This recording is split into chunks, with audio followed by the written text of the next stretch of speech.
Hello வணக்கம். இன்னைக்கு உங்களுக்கான அனிமேஷன் லிஸ்ட்ல 2010 வெளிவந்திருந்த ஒரு படத்தை தாங்க கொண்டு வந்திருக்கேன். படத்தோட ஓப்பனிங்ல வளமும் செழிப்பு நிறைஞ்சு கிடக்கிற ஆப்பிரிக்காவில் உள்ள சவானா காட்டு பகுதியை தான் காட்டுறாங்க. ஆனா இப்போ அங்க வாழ்ந்துட்டு இருக்கிற விலங்குகளோட நிலைமை ரொம்ப கைமீறி போயிடுச்சு. காரணம் வருஷம் வருஷம் பருவமழை கரெக்டான நேரத்துல பொழிஞ்சாலும் இந்த முறை அவங்க இடத்துல உள்ள பள்ளத்தாக்குல போக வேண்டிய வெள்ளம் சுத்தமா வரவே இல்லை. இதனால வறட்சி ஏற்பட்டு அவங்க இருந்த செழுமையான இடம் இப்ப பாலைவனமா காட்சியளிக்குது. அப்பதான் அந்த காட்டு விலங்குகள்லயே ஸ்மார்ட்டான ஒரு அனிமலான மீர்கட் அப்படின்ற ஒரு விலங்கு மட்டும் அவங்களோட தண்ணி பிரச்சனையை சால்வ் பண்றதுக்கான வழியை தேடி கிளம்புது. அப்படி போயிட்டு இருக்கும்போது இடையில அதோட ஃப்ரெண்டான ஒரு சிங்கத்தை சந்திக்குது. சடனா அதுல கவனம் சிதறனதும் எதுக்காக போயிட்டு இருக்கான்றதையே மறந்து குச்சை வச்சு கோல்ஃப் ஆட ஆரம்பிச்சிருச்சு. அப்புறம் இந்த மீர்கேட்டை தேடி அதோட ஒய்ஃப் ஸ்பாட்டுக்கு வந்து சேருது. ஏன்னா அது வீட்டை விட்டு கிளம்புறப்போ சொல்லாமே வந்துருச்சு போல. அப்புறம் இதுதான் விஷயம், நான் தண்ணியை தேடி போக போறேன்னு சொல்லிட்டு இருக்கும்போது ஒரு ஒட்டகச்சிவிங்கியும் யானையும் இவங்க இருக்கிற இடத்துக்கு வந்து சேர்ந்ததும் பொருள் தொலைஞ்சா போலீஸ் கிட்ட கம்ப்ளைண்ட் கொடுக்குற மாதிரி இங்க வந்து நியாயம் சொல்லுதுங்க. வருஷம் மழை பொழிவுக்கு அப்புறம் மலைகள்ல இருந்து வரக்கூடிய தண்ணி ஏன் இந்த வருஷம் நமக்கு வரல? எந்த வருஷமும் நம்மளோட இடத்துல இப்படி ஒரு வறட்சி கண்டதே இல்லையே. இப்போதைக்கு உயிர் வாழ்றதுக்கு கொஞ்சோண்டு தண்ணி தான் இருக்கு. அதுவுமே வெயிலோட தாக்கம் அதிகரிக்க அதிகரிக்க ட்ரை ஆயிடும். ஸோ இதுக்கு என்னதான் வழி, எதனால் இப்படி ஆச்சு அப்படின்னு பல கேள்விகளை குழப்பத்தோட முன்னெடுத்து வைக்க அவங்களுக்கு என்ன விஷயம் தெரியாது. எந்த ஒரு மலைப்பகுதியிலிருந்து பள்ளத்தாக்கு வழியா அவங்களுக்கு வர வேண்டிய தண்ணி வந்து சேரணுமோ கரெக்டா அந்த ஒரு இடத்துல இந்த விலங்குகளோட வாழ்விடத்துல இருந்து பல மைல் தூரம் தாண்டி பள்ளத்தாக்குல குதிக்க வேண்டிய தண்ணி ஒரு மிகப்பெரிய அணைனாலதான் தடுக்கப்பட்டிருக்கிற விஷயம் அவங்களுக்கு இன்னும் தெரியல. கட் பண்ணா ஆர்டிக் பிரதேசத்துல அபேண்டனா இருக்கிற ஒரு பனிக்கரடியை காட்டுறாங்க. ஏன்னா அதோட வாழ்விடத்துல இருந்து சீதோசன நிலையினால ஐஸ்பர்க் உடைஞ்சு அதோட குடும்பத்துக்கிட்ட இருந்து தவறி தனிமைப்படுத்தப்பட்டு தன்னந்தனியா நடுக்கடல தத்தளிச்சிட்டு இருக்கு. ஆனாங்க கட் பண்ணா பசிபிக் பெருங்கடல்ல பயணம் பண்ணிட்டு இருந்த ஒரு பெரிய சரக்கு கப்பல் ஒண்ணு குடிச்சிட்டு ஓட்டின கேப்டன் அண்ட் அவரோட குரூனால அந்த பிரம்மாண்டமான சரக்கு கப்பல் நேரா பாதை மாறி ஒரு பெரிய பாறையில் இடிபட்டு விபத்து ஏற்பட்டதுல அதுல ஏத்திட்டு வந்த மொத்த கச்சா எண்ணெயும் கடல்ல கலந்துருச்சு. ஸோ இதோட இம்பாக்ட்னால கடல்ல சந்தோஷமா வாழ்ந்துட்டு இருந்த 2 வயசான ஆமைங்க அதுங்களோட வாழ்விடத்துல இருந்தும் தவறி தனிமைப்படுத்தப்பட்டுருச்சுங்க. தென் அங்க கட் பண்ண ஆஸ்திரேலியாவோட ஒரு காட்டு பகுதியில பைக்ல போயிட்டு இருந்த ஒருத்தன் குடிச்சிருந்த பாட்டில தூக்கி வீச அது வீழ்ந்து உடஞ்சு சூரியத்தோட வெப்பத்துல இருத்து சுத்தி இருந்த பசுமையான புதரெல்லாம் பத்திக்க காடே எரிஞ்சு கண்டமாக ஆரம்பிச்சிருச்சு. அதுல வாழ்ந்துட்டு இருந்த விலங்கெல்லாம் அடுத்து எங்க போறதுன்னு வழி தெரியாம இருக்க, குறிப்பா அதுல ஒரு கங்காருவும் கோலாவும் பசுமையான இடத்தை தேடி தங்களோட பயணத்தை ஆரம்பிக்குதுங்க. தென் அங்க கட் பண்ணா சீன் ஷிஃப்ட் ஆகி செஃப் ஒருத்தர் சுவையான தந்தூரி செய்யறதுக்காக சேவல் ஒண்ணு புடிச்சு கொல்ல பாக்குறாரு. அதுக்கும் தெரிஞ்சு போச்சு நாம சாக தான் போறோம்னு. ஆனா அதோட நல்ல நேரம் சமயக்காரனுக்கு குறிப்பாத்து வெட்டவே தெரியல. தென் கிடைச்சது ஒரு வாய்ப்புன்னு சேவல் அங்க இருந்து சிறகடிச்சு பறந்து அது இருந்து கப்பல்ல இருந்து ஒரு குட்டி பாத் டப்ல வந்து விழுது. அங்கதான் வெவ்வேறு இடங்கள்ல தங்களோட வாழ்வாதாரத்தை தொலைச்ச ஒவ்வொரு அனிமல்ஸும் ஒன்னா சேர்ந்து இந்த பாத் டப்ல பயணம் பண்ணிட்டு இருந்திருக்குங்க. குறிப்பா கூடவே அந்த பனிக்கரடியும் சேர்த்து. அப்புறம் அதுங்கெல்லாம் குழுவா சேர்ந்து யோசிச்சு இனி நமக்கு யாரும் கிடையாது, வாழ்க்கையில ஒவ்வொருத்தரும் ஒவ்வொன்றதை தொலைச்சிட்டு தான் இங்க வந்திருக்கோம், அதனால ஒரு புது வாழ்க்கையை ஆரம்பிக்கலாமே, ஒரு நல்ல வளமும் செழிப்பு நிறைஞ்ச ஒரு இடமா தேடி போக போறதா குழுவா ஒண்ணு சேர்ந்து பல கான்வர்சேஷனுக்கு அப்புறம் கடைசியா அவங்க போக போற இடம் ஆப்பிரிக்காவில் உள்ள சவானா காட்டு பகுதின்னு புதுசா வந்திருக்கிற சேவல் கிட்ட சொல்ல பதிலுக்கு அது சொல்லுது, நீங்க அங்கதான் போறீங்கன்னா ரொம்ப நல்லதா போச்சு, ஏன்னா நானுமே அங்கதான் போலான் இருக்கேன், எங்க போகணும் எப்படி போகணும்ன்ற வழி எனக்கு நல்லாவே தெரியும்னு சொல்ல அந்த ஒரு வார்த்தை கேட்ட மத்த விலங்குகளுக்கு அப்படி ஒரு ஹாப்பினஸ். காரணம் அடுத்து எங்க போறதுன்னு தெரியாம வழி மாறி முடிச்சிட்டு இருந்த நேரத்துல தான் கரெக்டா அந்த டைம்ல இந்த சேவலம் வந்தது. தென் அங்க இருந்து சரியா 2 நாள் நீண்ட தூர பயணத்துக்கு பின்னாடி படகு பயணம் முடிஞ்சு பாலைவன பயணம் ஸ்டார்ட் ஆகுது. கிட்டத்தட்ட ஆப்பிரிக்காவை நெருங்கிட்டோம், கொஞ்சம் தூரம் நடந்து போனோம்னா இலக்கு அடைஞ்சிடலான்னு சேவல் கைட் பண்ணி கூட்டிட்டு போயிட்டு இருக்கு. ஒரு பக்கம் ரொம்ப தாகமா இருக்கேன்னு தண்ணியை தேடி போன மீர் கேட்டுக்கு அது அங்குள்ள ஒரு குளத்துல இருக்குன்னு தெரிய குடிக்க போற நேரத்துல குறுக்குழு பூந்த ஒட்டக செவிங்க தாகமா இருக்கேன்னு தவறி கூட தண்ணி குடிக்க அந்த பக்கம் போயிடாத. ஆல்ரெடி அங்க காண்டா மிருகத்துக்கும் நீரியான கூட்டத்துக்கும் இடையில யாரு குளத்துல உள்ள மிச்ச மீதி தண்ணிய ஃபர்ஸ்ட் குடிக்கிறாங்கன்றதான் பிரச்சனையே. இதுல நீ நடுவுல போய் விபரீதத்துல மாட்டிக்காதுன்னு வார்னிங் கொடுத்து அனுப்பியுமே ஒட்டக செவிங்கோட அட்வைஸ ஒரு பொருட்டாவே மதிக்காத அந்த மீர்க்க அது பாட்டுக்கு அண்ணனட போட்டு வழியில வாய் தகரால் நடந்துட்டு இருக்கு. ஒரு வரமுறையே இல்லாம அது பாட்டுக்கு கொஞ்சம் கூட கண்டுக்காம குளத்துல உள்ள தண்ணியை மொண்டு குடிச்சிட்டு அப்ப அதை பார்த்த நீர்யானியும் காண்டாமிருக கூட்டமும், ஏன்டா இங்க என்ன பிரச்சனை போயிட்டு இருக்கு, நீ வாட்டுக்கு வந்து ஏகத்தாளமா தண்ணி பிடிச்சு குடிச்சிட்டு கொண்டு போயிட்டு இருக்க, உன்னை உண்டு இல்லாம பண்ண போறேன் பாருன்னு அடுத்து இப்ப சண்டை போட்டு இருந்த அந்த 2 விலக்கும் ஒண்ணு சேர்ந்து வெறி கொண்டு இப்ப இதை துரத்த ஆரம்பிச்சிருச்சுங்க. கரெக்டா அப்பைன்னு பார்த்து மீட்கட்டோட பொண்டாட்டியும் புள்ளியும் அந்த காட்சியை கண்ணில் பார்த்ததும் தண்ணியை தேடி போய் கடைசியில சட்டியில மண்ணு கொண்டு வந்து கதையாயிடுச்சேன்னு கோபத்துல 2 பேருமே கோச்சுக்கிட்டாங்க, ஒரு வாரத்தை கூட பேசாம. அப்புறம் அதோட பையன் கிட்ட கூப்பிட்டு பேசினா, நீ பண்றதெல்லாம் பார்த்தா நம்ம உண்மையிலேயே கூடி சீக்கிரம் செத்துருவோம் போலப்பா, சோ தயவு செஞ்சு தண்ணியை கண்டுபிடிச்சு கொண்டு வராம வீடு வந்து சேர்ந்துராதுன்னு பெத்த பையனே உணர்ச்சி வசப்பட்டு பேசின பேச்சை கேட்ட மீர் கேட்டுக்கு ஒரு செகண்ட் மனசே கேட்கல. தென் பொறுத்தது போதுன்னு சத்தியம் பண்ணிட்டு சங்கடத்தோட அங்கிருந்து விடைபெறுது. மறுபடியும் வந்தா கண்டிப்பா தண்ணியோட தான் வருவேன்னு. அதுக்காக ஃபர்ஸ்ட் உதவியை தேடி காட்டோட ராஜாவான சிங்கத்துக்கிட்ட வந்து கேக்குது, எதனால நமக்கு தண்ணி வரலன்ற காரணத்தை தெரிஞ்சுக்கிறதுக்காக அந்த மலைக்கிட்டே போய் பார்க்கலான் இருக்கு. சோ துணைக்கு கூட வாடான்னு நம்பிக்கையில நண்பன்னு சொல்லி கூப்பிட அந்த மலையோட பல பள்ளத்தாக்கு ரொம்பவே ஆபத்தான ஒரு பகுதி. இதுவரை போன யாரும் உயிரோட திரும்ப வந்ததே இல்ல. அப்படி இருக்க தானா முன்ன வந்து நான் உயிரை விட தயாரில்லன்னு சீறி பாயக்கூடிய சிங்கமே சிரிக்கிற மாதிரியான பதில் சொன்னதை கேட்டதும், உன்னை கேட்டது என்னமோ தவறுதான் நண்பா, நானே போய் தனியா பாத்துக்கிறேன்ட்டு அப்படி என்ன ஆபத்து வந்துட போகுதுன்னு அழிஞ்சு தெரிஞ்சு பல மணி நேர பயணத்துக்கு பின்னாடி ஒரு வழியா அந்த பள்ளத்தாக்கு கிட்ட வந்து சேருது. அங்க என்ட்ரன்ஸ்ல இருந்த 3 பெண்ணு தண்ணி கழுகுகளுக்கு இந்த மீர்கேட்டை பார்த்ததுமே அப்படி ஒரு சந்தோஷம் இன்னைக்கு கிடைச்சது ஒரு எரடான்னு. காரணம், உள்ள போன எந்த விலங்கும் உயிரோட திரும்ப வந்ததா சாத்தியமே இல்லை. அந்த தடையெல்லாம் மீறிதான் தைரியத்தோட உள்ள போயிட்டு இருக்கு. சும்மா சொல்லக்கூடாது, பில்டப் கொடுத்ததுக்கு தகுந்த மாதிரி சுத்தி வெறும் விலங்குகளோட எலும்பு கூட மட்டும்தான் இருக்கு. என்னடா இதுன்னு உள்ளுக்குள்ள பயத்தை வச்சுட்டு வெளியே காட்டாம அப்படியே நகர்ந்து போக கரெக்டா அப்பன்னு பார்த்து அதோட தோல் மேல ஒரு கைப்படுது. என்னடா இது முடிஞ்சா சோழியான்னு திரும்பி பார்க்க கடைசியில பார்த்தா அவனோட நண்பன் சிங்கம். அவனுக்கு மனசே கேட்கல போல. எல்லாரோட தாகத்தை தீர்க்கறதுக்காக தானே தேடி போறான், அதுக்கு கூட உதவி பண்ணலாம். அப்புறம் அந்த காட்டுக்கு ராஜாவா இருந்து என்ன பிரயோஜனம்ட்டு அங்க அப்படி நடந்துக்கிட்டதுக்கு சாரி கேட்டு அடுத்து ஒன்னா சேர்ந்து தேடுதல் பயணத்தை ஆரம்பிக்கிறாங்க. அப்பதான் திடீர்னு கர்ஜனையோட கருஞ்சிருத்த ஒண்ணு இவங்க வந்திருக்கிற விஷயம் தெரிஞ்சு கொண்டு சாப்பிட நேர்ல வந்துருச்சு. இப்ப தெரிஞ்சிருக்கும் அங்க சுத்தி இருந்த எலும்பு கூடுகளுக்கெல்லாம் யாரு சொந்தக்காரன்னு.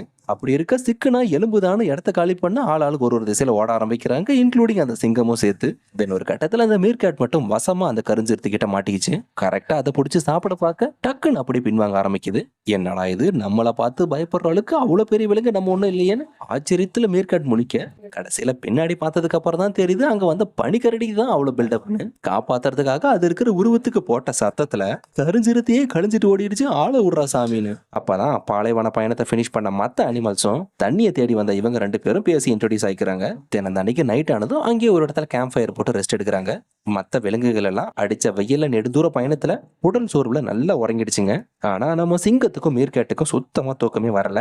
அப்பதான் சிங்கத்தோட மனநிலையாகட்டும் முகபாவனையாகட்டும் என்னைக்கும் இல்லாம அதுவும் இந்த ஒரு இடத்துல ரொம்பவே சோகமா இருக்கிறத பார்த்ததும், என்னாச்சுடா இந்த மாதிரி நீ ஒரு நாள் கூட இருந்து பார்த்ததே இல்லையேன்னு அந்த மீர்கேட் மனசுக்குள்ள என்ன இருந்தாலும் ஓப்பனா சொல்லிரு, அப்பதான் அதுக்கான ஆறுதல் கிடைக்கணும் போது தான் சிங்கத்தோட முகத்துல உள்ள தழும்புக்கு பின்னாடி தான் ஒரு ஆழமான சோக ஸ்டோரி ஒளிஞ்சிருக்கு. சின்ன வயசா இருக்கும்போது அதுக்கு தம்பி ஒண்ணு இருந்திருக்கு. அப்போ ஒரு வேட்டைக்காரனால தவறுதலா அவனோட தம்பி வேட்டையாடப்பட்டுறான். கரெக்டா அந்த அன்னைக்கு அதோட தம்பி இறந்து போன இடமும் இப்ப சிங்கம் உட்கார்ந்துருக்கிற இடமும் ஒரே இடம்ன்றதுனால அவனோட ஞாபகம் மனச வருத்தரமா இருக்குன்னு சொல்லிட்டு, என்னைக்குமே விலங்குகளா இருக்க நம்ம ஒன்னா இருந்தா மட்டும் தான் நம்ம எதுக்கிறதுக்கு யாரும் இருக்க மாட்டாங்க அப்படியே பேசிட்டு சோகத்துல தூங்கிடுச்சு. தென் அடுத்த நாள் தண்ணியை தேடி போற பிளான்ல சின்னதொரு மாற்றம். பனிக்கரடிக்கும் அந்த வயசான 2 ஆமைக்கும் உடம்பு சரியில்லாம போனதுனால மத்த விலங்குகள் மட்டும் தான் அங்கிருந்து புறப்படுறாங்க. சரியா இவங்களுக்கு தண்ணி வந்து சேரக்கூடிய பள்ளத்தாக்கோட என்ட்ரன்ஸுக்கு வந்ததும் அப்பதான் அவங்களுக்கு ரியலைஸ் ஆகுது எதனால அவங்க இருக்கிற இடத்துக்கு தண்ணி வராம போச்சுன்னு. மனுஷங்களால கட்டப்பட்ட பிரம்மாண்டமான அந்த டேம்னாலதான் நமக்கு கிடைக்க வேண்டிய தண்ணி கிடைக்காம போயிடுச்சுன்னு அதை மறுபடியும் சரி பண்ணி தண்ணியை கொண்டு வரதுக்காக மேல வந்து பார்த்தா மனுஷங்க பெருசா ரெசார்ட் ஒண்ணு கட்டி அதை டூரிஸ்ட் ஸ்பாட்டா மாத்தி விலங்குகளோட வாழ்வாதாரமான அந்த தண்ணியை வெறும் பொழுதுபோக்குக்காக மட்டும் வேஸ்டா அடைச்சு வச்சிருக்காங்க. அப்புறம் அதையெல்லாம் பார்த்துட்டு இனிமே சும்மா இருந்தா வேலைக்காகாதுன்னு ஒரு போட் எடுத்துட்டு வேக வேகமா டேமை கடந்து அந்த ரெசார்ட்டுக்கு வந்து சேர்றாங்க. கொஞ்ச நேரத்துக்கு உள்ள பூந்து ஆர்வத்தில் அட்ராசிட்டி பண்ணிட்டு இருக்கும்போது எதர்ச்சா இவங்க மனுஷங்களோட கண்ணில் பட்டுறாங்க. குறிப்பா சிங்கத்தை மனுஷங்க பார்த்ததும் விஷயம் கொஞ்சம் சீரியஸ் ஆயிடுச்சு. உடனே அந்த ரெசார்ட்டோட ஓனர் சிங்கத்தை பிடிக்கிறதுக்காக ஒரு பயங்கரமான வேட்டைக்காரனை நியமிக்கிறான். அவன் வேற யாரும் இல்ல, சின்ன வயசுல சிங்கத்தோட தம்பியை கொண்டு அதே வேட்டைக்காரன் தான். அவன் பிடிக்க போன இடத்துல ஃபர்ஸ்ட் கண்ணில் பட்டது என்னமோ நம்ம மீர்கேட் தான். ஒவ்வொன்னா காலி பண்ணிடுறான் பாருன்னு அந்த வேட்டைக்காரன் வெறியோட துரத்திட்டு வரான். அவங்கிட்ட இருந்து தப்பிக்கிறதுக்காக பக்கத்துல இருந்த தண்ணியில குதிச்சா பார்த்தா அது சுறாவோட வாட்டர் டேங்க் போல. என்னோட ஏரியால என்றா இதுன்னு உறிஞ்சு ஊதுல அங்கிருந்து வேற ஒரு ஸ்விம்மிங் பூல் வந்து விழுது. அங்கதான் அந்த ரெசார்ட் ஓனரோட பையன் மீர்கேட்டுக்கு உதவி பண்றதுக்காக கையை கொடுக்குறான். அகேன் அந்த வேட்டைக்காரன் இடத்த கண்டுபிடிச்சு வர கடைசியில அந்த குட்டி பையனோட ஹெல்ப் கொடுத்து வைக்கல. டாய்லெட்டை ஃப்ரெஷ் பண்ணி விடுற மாதிரி இருந்த தண்ணியை மொத்தமா எஜெக்ட் பண்ணி விட்டுட்டான். அப்புறம் அங்கிருந்து அடிச்சுட்டு போய் கடைசியா ஒரு சிம்பான்சி கையால தான் காப்பாற்றப்படுது. ஆக்சுவலா அதுவுமே மனுஷங்களோட தான் வாழ்ந்துட்டு இருக்கு. ஆனா அவங்களோட ஆக்டிவிட்டிஸ் அதுக்கு சுத்தமா பிடிக்காது. அப்புறம் அந்த சிம்பான்சி தான் செதறி கடந்த நம்ம எல்லா விலங்குகளையும் காப்பாத்துறதுக்காக அதுக்கு தெரிஞ்ச ரகசியமான ஒரு இடத்துல மறைச்சு வைக்குது. மேலும் அந்த வேட்டைக்காரனோட கண்ணில் இவங்க பற்றக்கூடாதுன்னு. தென் அந்த ரெசார்ட்டோட ஓனரும் வேட்டைக்காரனும் அடுத்து என்ன பிளான் போடுறாங்கன்றத ஒட்டு கேட்ட அப்புறம் தான் விஷயமே தெரியுது. அந்த சிங்கத்தை கொல்ல வேணாம், மைக் ஊசியை போட்டு கொண்டு வந்தா போதும், மார்க்கெட்ல கொண்டு போய் வித்தா பல கோடி போகும்னு அதை வச்சு பிசினஸ் பண்ண பாக்குறானுங்க. அதுக்கப்புறம் ரூமுக்கு வந்து உங்களுக்கு என்னடா பிரச்சனை, வாலண்டியரா வந்து இப்படி மாட்டிக்கிட்டீங்களாடான்னு சிம்பான்சி விலங்குகளை பிடிச்சி திட்டுது. அப்பதான் இவங்க அந்த தண்ணி பிரச்சனை சொல்றாங்க. அது கிடைச்சிருந்தா நாங்க எங்க வர போறோம்னு. சரி உங்களையும் சொல்லி குத்தம் இல்ல, உங்களை சேஃபா கொண்டு போய் சேர்க்க வேண்டியது என்னோட பொறுப்பு. உடனடியா நீங்க இங்கிறது கிளம்பி ஆகணும். அதுக்கு முன்னாடி உங்க தண்ணி பிரச்சனை எல்லாம் தீர்ந்துரும். நான் டேம்ல இருந்து தண்ணி ஓபன் பண்ணி விடுறேன், நீங்க எதுக்கும் கவலைப்படாதீங்கன்னு சிம்பான்சியோட அந்த ஆறுதலான வார்த்தை மற்ற விலங்குகளுக்கு மகிழ்ச்சி கொடுக்குது. தென் அங்கிருந்து மனுஷங்களுக்கு சந்தேகம் வராதபடி மறைச்சு தண்ணியை ஓபன் பண்ற கண்ட்ரோல் ரூமுக்கு வந்து சேர்றாங்க. நீங்களாம் ஒரு நிமிஷம் இங்கே இருங்க, நான் போய் தண்ணியை ஓபன் பண்ணிட்டு வந்துடுறேன்னு அந்த சிம்பான்சி போன கேப்ல அதுங்களும் தெரியாம பின்தொடர்ந்து வர மனுஷங்களுக்கு தெரிஞ்சு போச்சு. சடனா தகவல் அந்த வேட்டைக்காரனுக்கு போக அவனுக்கு நல்ல நேரம் டைமுக்கு மைக்கூசியை போட்டு நினைச்ச மாதிரி சிங்கத்தை பிடிச்சிட்டான். அண்ட் இதுக்கு இடையில தெரிஞ்சோ தெரியாமலையோ அந்த மீர்கேட் பட்டனை கிளிக் பண்ணி டேமை ஓபன் பண்ணி விட்டதுல தண்ணியோட பிரஷர் அதிகமாகி சிங்கத்தை தவிர மத்த எல்லா விலங்குகளும் டேமோட ஒரு என்ட்ரன்ஸ் வழியா வெளியே தூக்கி வீசப்பட்டுருச்சுங்க. தென் அப்பயுமே அந்த வேட்டைக்காரனுக்கு வெறி இடங்களை மத்த விலங்குகளை பிடிச்சி கொன்னே தீரணும்னு பின்தொடர்ந்து துரத்திட்டே இருக்க இவனுக்கு பொங்கலை போடலனா நமக்கு தான் பிரச்சனை தான் பிளான் ஒண்ணு பண்ணி பக்காவா ஒரு இடத்துல கார்னர் பண்ணதுல அந்த சேவல் சரியான டைமிங்ல அந்த வேட்டைக்காரனை வச்சு செஞ்சு விட்டுருச்சு. அதுக்கப்புறம் ரெசார்ட்ல பிடிச்சி வச்சிருக்கிற சிங்கத்தை காப்பாற்றவும் அந்த பிரம்மாண்டமான டேமை உடைக்கவும் வேற வழியே இல்லை. காட்டுல உள்ள மொத்த விலங்குகளையும் ஒண்ணு திரட்டி கொண்டு வந்தாதான் சாத்தியமாகுன்ட்டு அவங்களோட உதவியை தேடி காட்டோட மத்திய பகுதிக்கு வருதுங்க. அண்ட் தென் இப்போதைக்கு மொத்த காட்டு விலங்குகளுக்கும் தலைவனா செயல்பட்டு வரது அந்த ஒரு யானை தான். ஸோ இப்படிதான்ப்பா விஷயம் தெளிவா எக்ஸ்பிளைன் பண்ணதுக்கு அப்புறம் எல்லா அனிமல்ஸையும் ஒரு இடத்துல அசம்பிள் பண்ணி இத்தனை காலமா தண்ணிக்காக தான் நம்ம கஷ்டப்பட்டுட்டு இருந்தோம், அதை ஒரு டேம் வச்சு மனுஷங்க அடைச்சு வச்சிருக்காங்க, அவங்களுக்கும் நடப்பில் உள்ள இக்கட்டான சூழ்நிலையை தெரிவிக்கிறாங்க, அதை நாம உடைச்சாதான் நமக்கான தண்ணி கிடைக்கும், என்ன சொல்றீங்க எல்லாரும் உதவி பண்றீங்களான்னு கேட்க ஆரம்பத்துல என்னமோ அந்த விலங்குகள் எல்லாம் லைட்டா தயக்கத்தை காட்டுச்சுங்க. அப்புறம் அந்த 2 வயசான ஆமைங்க தான் அதுங்களோட வாழ்க்கையில மனுஷங்களால் ஏற்பட்ட கஷ்டத்தோட எக்ஸ்பீரியன்ஸை எடுத்து சொல்லி ஒன்னா சேர்ந்து போராடலைன்னா ஒரு நாள் கண்டிப்பாவே அவங்களால நமக்கு அழிவு வந்துருன்ட்டு சென்டிமெண்டோட சீனை எக்ஸ்போஸ் பண்ணதுல மொத்த அனிமல்ஸும் புரிஞ்சுக்கிச்சுங்க. தென் அடுத்த நாள் எல்லாரும் ஒன்னா சேர்ந்து மலைப்பகுதியில் உள்ள பள்ளத்தாக்க நோக்கி அவங்களோட பயணத்தை ஆரம்பிக்கிறாங்க. அவங்களுக்கு இருந்த ஒரே பயம் என்னன்னா பள்ளத்தாக்கோட என்ட்ரன்ஸ்ல இருக்கிற அந்த கருஞ்சிருத்தை எப்படி கடக்கிறதுன்றது மட்டும்தான். கடைசியா அந்த ஒரு சூழ்நிலையிலுமே அந்த சேவல் தான் தைரியமா அதை எதிர்த்து நின்னதும் அதுக்கே ஒரு செகண்ட் ஆச்சரியமாயிடுச்சு. ஒரு சாதாரண சேவல் நம்மளை எதிர்க்கிற அளவுக்கு நம்ம பலவீனமாயிட்டோமான்னு. அண்ட் தென் இதுக்கு மேல நான் சொல்றதுக்கு எதுவும் இல்லை, நீங்க தாராளமா என்ன கடந்து போகலான்னு வழி அனுப்பி வச்சிருச்சு. ஒரு பக்கம் ரெசார்ட்ல உள்ள அந்த சிம்பான்சி விலங்குகளை பிடிக்கிறதுக்காக அவங்க அனுப்பி வச்ச பிளேனை தடுக்கிறதுக்காக மறைஞ்சிருது. சரியான நேரம் பார்த்து அனிமல்ஸ் அழிக்கிறதுக்காக கொண்டு வந்த மிசைலை டேமை உடைக்கிறதுக்காக யூஸ் பண்ணிக்கிச்சு. அண்ட் தென் டேம் கிட்ட வந்து சேர்ந்த அந்த மொத்த விலங்கு கூட்டமும் ஃபர்ஸ்ட் வார்னிங் மெசேஜா கூட்டமான தேனீக்கள் அனுப்பி தண்ணியை தயவு செஞ்சு திறந்து விட்டுருங்க, சமாதானமா போயிடலாம்னு சொல்லி பாக்குறாங்க. ஆனா அப்பயும் ஒன்றும் வேலைக்காகல மனுஷங்கிட்ட. அண்ட் அந்த ரெசார்ட் ஓனரோட பையனுக்கு அனிமல்ஸ் தான் ரொம்ப பிடிக்கும். ஸோ சிங்கத்தை விற்கிறதுக்காக அடைச்சி வச்சிருந்து அதோட கூண்டுல இருந்து ரிலீஸ் பண்ணி விட்டு எப்படியாவது தப்பிச்சு போயிடு, எங்க ஆளுங்களோட கண்ணில் மாட்டிக்காதுன்னு அனுப்பி வச்சிருது. அண்ட் தென் சிங்கத்துக்கு தன்னோட தம்பியை கொண்ட வேட்டைக்காரன் அழிக்கிறதுக்கான வாய்ப்பு கிடைக்குது. அப்புறம் டேமுக்கு வெளியில இருந்த அனிமல்ஸ் எல்லாம் சேர்ந்து அதோட கட்டமைப்பு உடைக்க பாக்குதுங்க. ஆனா அதுங்களோட அழுத்தம் டேமோட ஒரு சின்ன பார்ட்ஸை கூட எதுவுமே பண்ண முடியல. அப்பதான் நீர் யானைகளும் காண்டாமிருகமும் கூட்டம் கூட்டமா ஒன்னா சேர்ந்து வந்து டேமை உடைக்க இடிச்சு உதவி பண்ணுதுங்க. அண்ட் தென் தெரிஞ்சோ தெரியாமலையோ பிளேன்ல இருந்து லான்ச் ஆன டேம்ல விழுந்த மிசைல் ஒன்று மீர்கேட் அதோட பலத்துக்கு தூக்கி வீசின கல்லு மூலமா ஸ்பார்க் ஏற்பட்டு வெடிக்க ஆரம்பிச்சதும் அதோட இம்பாக்ட்ல சடனா டேம்ல அங்கங்க கிராக் விழுந்து அந்த பிரம்மாண்டமான டேம் எல்லாம் பிச்சுக்கிட்டு போயிடுச்சு. அண்ட் இத்தனை நாளா அடைச்சு வச்சிருந்த தண்ணியும் அந்த வேலையை தாண்டி வந்துருச்சு. அப்புறம் என்ன, ஃபைனலா அந்த காட்டுக்கு வந்து சேர வேண்டிய தண்ணி வந்ததும் வறட்சியோட காஞ்சி போய் கிடந்த காடு முழுசா வளமும் செழிப்பா மறுபடியும் மாறிடுச்சு. அண்ட் விலங்குகளோட குறையும் தீர்ந்துருச்சு. ஸோ எல்லா அனிமல்ஸும் சந்தோஷமா அதனோட லைஃப் அதுல இருந்து வாழ ஆரம்பிக்குதுங்க. இதோட படம் முடிஞ்சது. எப்படி இருந்துச்சு மறக்காம லைக் பண்ணி ஷேர் பண்ணி கமெண்ட் பண்ணுங்க. நெக்ஸ்ட் ஒரு இன்ட்ரெஸ்டிங்கான அனிமேஷன் சீக்வன்ஸ்ல சந்திக்கிறேன். Channel Vasan voice over. See you guys.